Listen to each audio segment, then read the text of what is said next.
Knuckles!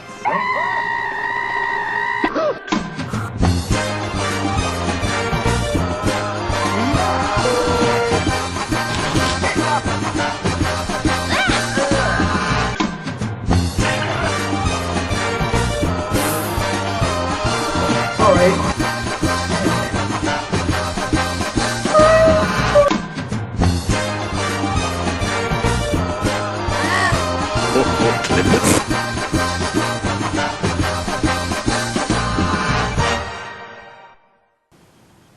Hey guys, Dalek44 here. I need no introduction, but I got one anyway. If you've seen past episodes of my review show, then you'll know that I'm a fan of Sonic the Hedgehog. That popular video game character that's been on our screen since the 90s. He's had tons of video games, various animated TV shows, an anime movie, a cameo appearance in Disney's Wreck-It Ralph and its sequel Ralph Breaks the Internet, which I still think should have been called Ralph Wrecks the Internet. I mean, he's Wreck-It Ralph for crying out loud. Anyway, not to mention the level pack in LEGO Dimensions, which is still awesome today by the way, and more video games in the upcoming future. So you could argue that Sonic the Hedgehog is almost as big a video game icon as Super Mario. And at the start of this year, we were all treated to a great big screen movie known as Sonic the Hedgehog.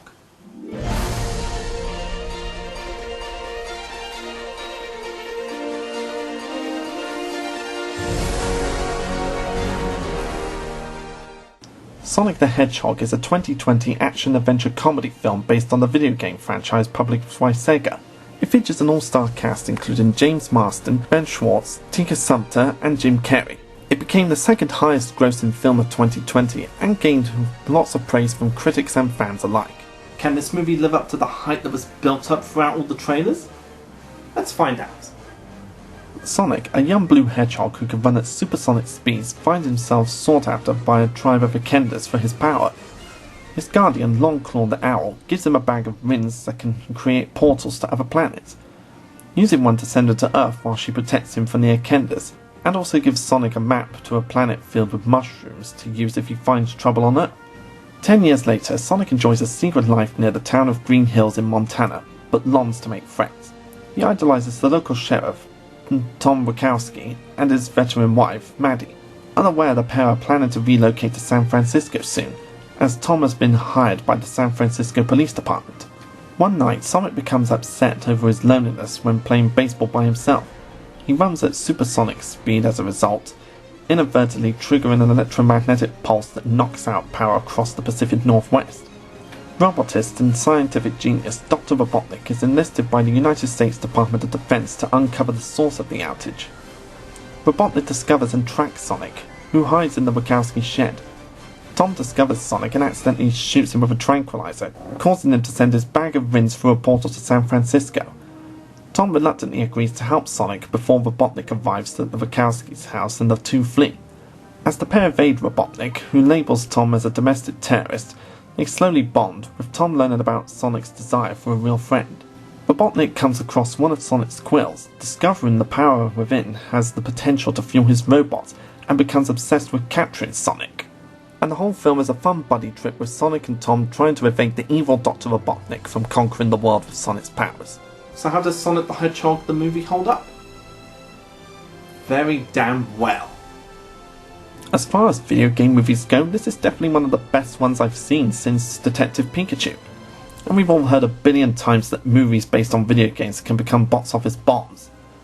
But you could argue that this was the movie that changed all that, showing that you can make a good video game movie. And I guess it's impossible to talk about this movie without bringing up the controversial original design that came up in the first trailer. When the first trailer for this movie was released, they showed Sonic in a design that looked god-awful. I mean, it just looks nothing like the original video game character, and it just looks completely ugly and hideous. While I praised the choice to cast Jim Carrey as Dr. Robotnik in the movie, I was very skeptical about Sonic's original design because it just looked absolutely hideous. And I'm not the only one who thought that. Sir, you are ugly, hideous, and furthermore, not at all pleasant to look at. And surprisingly, Paramount listened to the fans' reactions and went back to a design that was more like the original video game character. It was definitely a welcome change. So this is one of those occasions where the Hollywood team actually listens to what the public wants, And the end results pay off too. I was not expecting that. But I was expecting not to expect something, so it doesn't count. And you can't have a fun buddy road trip movie without a great cast of characters. And this movie definitely has that. There's Sonic the Hedgehog, voiced by Ben Schwartz, who you may recognise as the voice of Dewey in the DuckTales reboot. What? Sonic is an anthropomorphic blue hedgehog with superhuman speed, who is on the run from Robotnik in the United States government. As far as Sonic the Hedgehog goes, this guy is still the same old Sonic the Hedgehog that a lot of us grew up with, but with a few differences to bring him into this world, making him quite socially awkward due to his years of being alone. But overall, he's a fun-loving rascal who just wants to make friends and be accepted by the public. I've never sat in a bar stool before. So squishy. Oh, look at this, it spins. Whoa, whoa, whoa. I feel sick. While the blue hedgehog is still full of himself in this movie, like he was in some of the other adaptations and video games, they've added some new stuff to this character, like having be socially awkward about people. That just makes it unique. Is that all you got? No, but thank you for asking. Tom Wachowski is the sheriff of Green Hills who wishes to join the SFPD. He befriends Sonic and aids him in his quest to stop Robotnik. The dynamic between Sonic and Tom kind of reminds me of Eddie Valiant and Roger Rabbit from Who Framed Roger Rabbit. Two completely different characters working off of each other's own personalities and quirks. Someone who wouldn't have wanted anything to do with Sonic, but slowly grows very fond of him as they get to know each other better on their trip. How are you not dead? I have no idea. And there's his wife, Maddie, a veterinarian who later helps him and Sonic evade Robotnik. Maddie is the kind, sweet woman who sticks by Tom's side no matter what. And when you see this type of character in movies, you expect him to be the kind of stick-in-the-mud girlfriend/wife who has no nonsense. But she's a fun and caring character that you really get to like as the movie goes forward. Then there's the evil Dr. Robotnik, played by the legendary Jim Carrey, a mad scientist and inventor who is after Sonic's super speed powers to conquer the world. When they announced Jim Carrey was going to play Dr. Robotnik, I was immediately hyped because I had a feeling that Jim Carrey was mad enough to play Robotnik. And he just plays the part superbly in my opinion. We've seen many versions of Dr. Robotnik throughout the years in the TV shows and the video games. In most adaptations, you see Robotnik as being a comedic villain who can't always be taken seriously, yet is a great threat despite his stupidity. In Sonic SatAM, he was the most threatening villain of all time, and it was shown by Jim Cummins' voice performance. And Jim Carrey takes the character and makes it his own. Sort of this weird mad scientist who loves boasting about how smart he is and how his IQ is higher than anyone else's. And he even goes so far as to belittle people for their low intelligence compared to his. Listen, pal, I don't know if you realize... I'm sorry, Major. What was your name? Benny... Nobody cares. Nobody cares. Listen, Major, nobody cares. You know why nobody cares who you are? Because nobody cares about your feeble accomplishments. And nobody cares how proud your mommy is that you're now reading at a 3rd grade level. Every time this guy was on screen, you could just immediately tell that he must have been having a ton of fun playing this character. And it shows that he hasn't lost his touch in the world of comedy.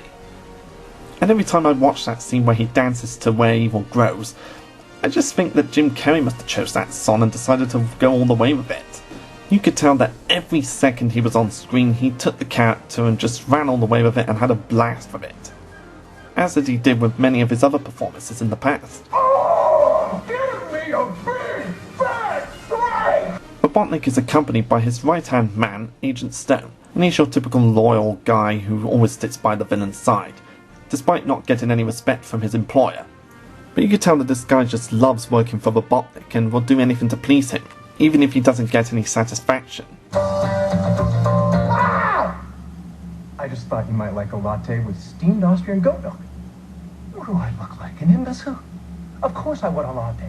I love the way you make them! And even though she was only shown for a couple of minutes in this movie, Longclaw is an anthropomorphic owl who was Sonic's original caretaker before they were separated. And she's like the mentor, the Obi-Wan Kenobi of the film. And you could also see her as a caring mother who takes care of Sonic since he was a baby. And one of the members of the US government is played by Gary Chalk. And if you don't recognise this guy by face or name, then he was the guy who did the voice of Grounder in Adventures of Sonic the Hedgehog, Dr. Robotnik in Sonic Underground, and Slash in Reboot. Can you make broth out of robots? Sure, why not? A little salt, a little pepper, a chili delicious. You lost the hedgehogs. You destroyed my command ship! I'm done with you! Take them to the roboticizer room! Heck! Oh, Heck, speak to me! I would wake up! Drain my friend of energy?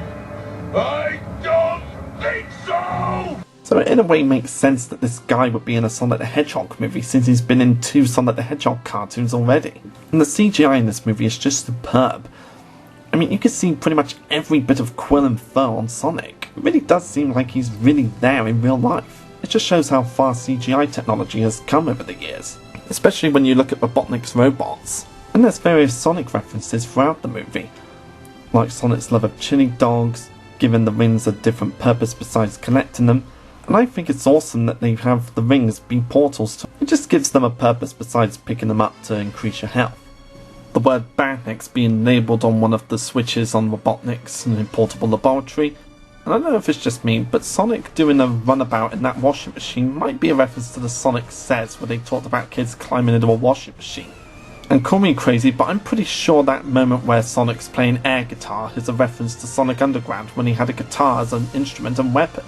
It might just be me, but it just seems like a cool reference to Sonic Underground to me.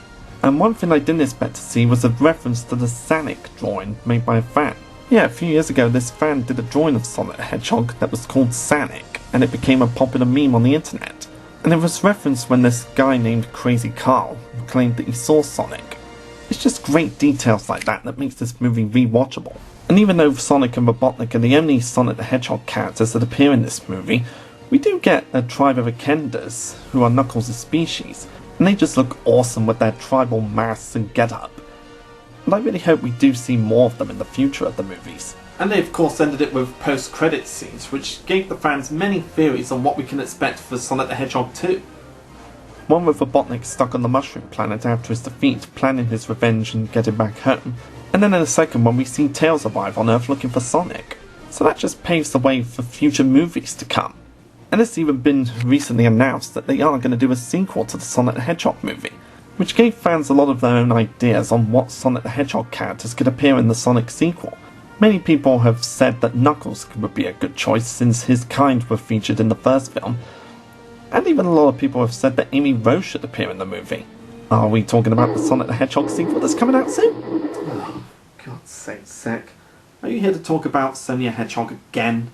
Hey, relax, Dalek44. I'm just here to give my idea of a character that could show up. Okay, picture this. We cut to a faraway planet in an Arab-like palace. We go inside the palace, and we see Sonia Hedgehog as an Arabian princess being pampered by a lot of sexy belly-dancing hedgehogs. And she wears a princess outfit that's as skimpy as Shantae's princess outfit from the Shantae video games. And at some point in the movie, she learns that Sonic is her brother. Yeah, that sound good? Yeah. Where do you come up with these ideas, Zach? Oh, I can't help it, mate. You wrote me that way. What am I going to do with him? Where was I? Oh yeah, ideas for Sonic the Hedgehog 2. Here's some ideas on characters I'd like to see in the next movie. I agree with the fans on wanting to see Knuckles and Amy Rose in the movie because they're two essential parts of Sonic the Hedgehog. But I have my own ideas on what Amy Rose would be like in a movie. I would personally like her to be a bit of a mixture between her Sonic Boom TV series personality and a little bit of her official personality where she has a huge crush on Sonic. But, make her less insane than she was in Sonic X. And I think that could be a really good subject to do in the next movie. Have Sonic and Amy meet for the first time and gradually fall in love with each other. I just think it would be a really good way for this version of Sonic to experience love for the first time. The fanboy in me really wants to hear Tara Strong voice Amy Rose in a future movie, because she has an adorable enough voice that I think she could pull it off. But the one thing I would definitely love to see in a future of the Sonic the Hedgehog movie series is Metal Sonic. The first time we see him in anything besides the video games is the anime movie from the 90s. What with how realistic CGI can be nowadays, I'd love to see how they would pull off Metal Sonic in another movie, because it would just be so awesome to see Metal Sonic in the live action world. He's just such an awesome character that I would really love to see on the big screen. He would just be an awesome addition to the live action Sonic the Hedgehog movie series. But I do agree with Dalek on one thing. I think think it would be nice to see Sonia and even Manic show up in future Sonic the Hedgehog movies, mainly because I think they're two really well written characters from Sonic Underground, and I find it a real shame that they don't get as much love and attention in the media as they do besides fan art. So it would be nice to introduce them to a new generation of Sonic the Hedgehog fans. So in my mind, Sonic the Hedgehog is one of the best movies to come out of 2020 so far. And I always look forward to rewatching it over and over again whenever I feel like putting it on. So overall, I think Sonic the Hedgehog is definitely worth your time if you're a Sonic the Hedgehog fan and a movie fan in general. It's got great references to the video games and some of the TV shows. The CGI is superb, especially how they redid Sonic the Hedgehog to make him look more like his video game counterpart, and Jim Carrey as Dr. Robotnik is a delight, and I would even say one of the best parts of the movie. So if you haven't seen this movie yet, I'd highly recommend checking it out. You'll get a lot of fun and action out of it, and it's a great buddy comedy with Sonic the Hedgehog. And I look forward to seeing what lies ahead for the future of the Sonic the Hedgehog movie series. I have a feeling it's going to be a way past cool ride. I'm Dalek44, and I'll see you next time, folks. God, that movie's way past cool.